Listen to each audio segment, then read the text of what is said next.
Hey, what's going on, everyone? Justin Longardi with Living Good Home Group and Joe Mishak with Aardvark Home Inspections. And we're here to do something that's a little less known, a pre-drywall home inspection. Yeah, so not too many people take advantage of that, but how often are you going to be able to see your house in this state, right? So be able to look at kind of a behind the scenes type inspection of things that, you know, are going to get covered up and you may not know or ever know about until they become a much bigger problem. Yeah, of course. One of the cool things here is that as a homeowner, you get to see what's behind those walls, your electrical, your plumbing, maybe your home networking.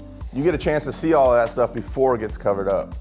Outside of what Joe and his team is going to do with the, actual systems and performance of the build quality. So sure.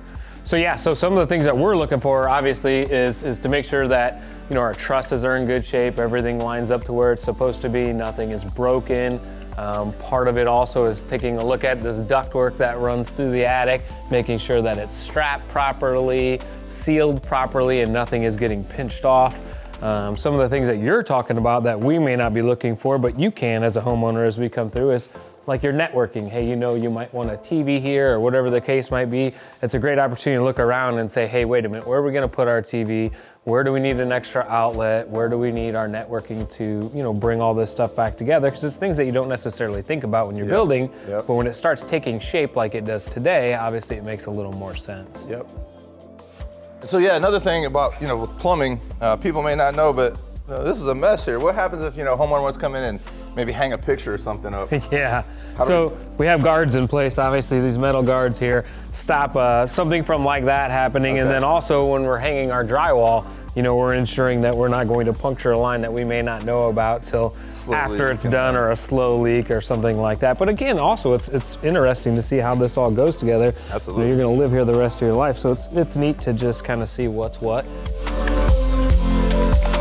So part of the other thing that we're looking for, obviously, is to make sure that our structure is in place in the way that it's supposed to be. So here we can see we have our joist hangers in place, and we're looking to make sure it's the proper size hanger, and then also making sure that the nails and fasteners, that were used on those hangers were the right size, and that we've completed them in every single hole, and just making sure that everything is in place the way that it should be. Awesome. It looks like they did a good job here. Yeah, they did. It looks great.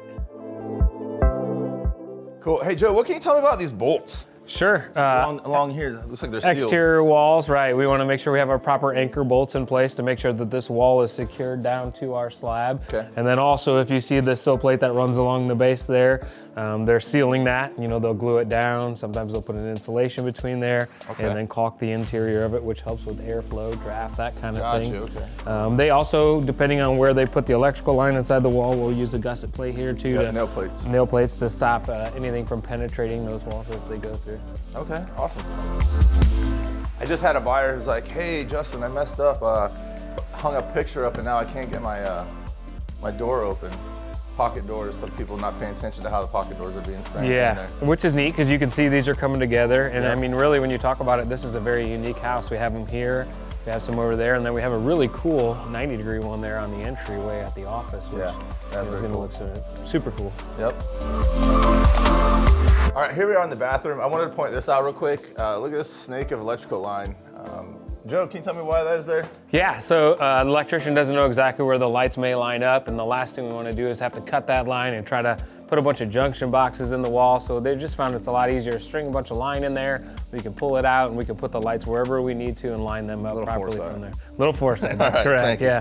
Cool. And again, that's what this inspection's all about. For sure. What can we look at now that might save us some headache later? Yeah, it's really cool to be able to see inside the walls and know where everything is going to be at. Well, and when you start looking at, this house has a very unique, cool shower. You're gonna walk around here. It has a rain head, obviously, and then it still has a shower head on the wall to be able to see how they frame this out and make sure that it's properly insulated from here to there to make sure. That looks like that's why they framed this little down piece in there. Yeah, exactly. Okay. So it's neat to be able to see all of these things that you don't really realize how they work once the house is complete. Right. Yeah, very cool. Yeah, out here in the garage, there's some pretty cool things. I like electrical for whatever reason. Sure. This to me shows craftsmanship. And I know the electrical inspector's gonna want to see that. Absolutely. Anyway. But just how they ran their lines all nicely and neat to the back of the panel. And as agents, when we're out showing houses, we open a panel and we look at it. Right. But nobody knows what's going on behind this thing. Or above it. So yeah, like you said, it, we get to see, we have our nail plates in place like we talked about up top. in the nice, neat way that everything is ran, how many wires are underneath each nailing platform there, which is all important, all part of it. This is interesting in this house, 2 water meters.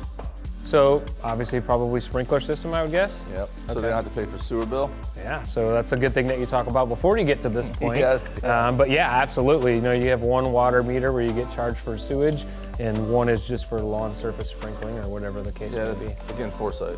Yeah, exactly. It looks like they're plumbing in for, I'd assume, probably a water filtration unit. Yeah, based on where we're at, it could be a different water municipality than our Fort Wayne City. So, you know, obviously if we need a water softener system, it's a lot easier, again, the foresight, to stub that out now than it is to try to figure that out later. Okay, cool. Hey Joe, thanks a lot, man. This was very informative and like, again, pretty cool to see what's going on behind these walls. For you guys though, and especially agents that don't know this is a real thing, yes, this is. And I highly suggest if you're doing new construction that you get with Aardvark, come out and do a pre-drywall inspection like this so your clients can see what's going on here. Do them the justice. Stick with us though. I think that we're probably gonna end up doing something exterior here, maybe a roof, and probably another one during trim and cabinet phase on this house. I look forward to it. Thanks for having me. Yep.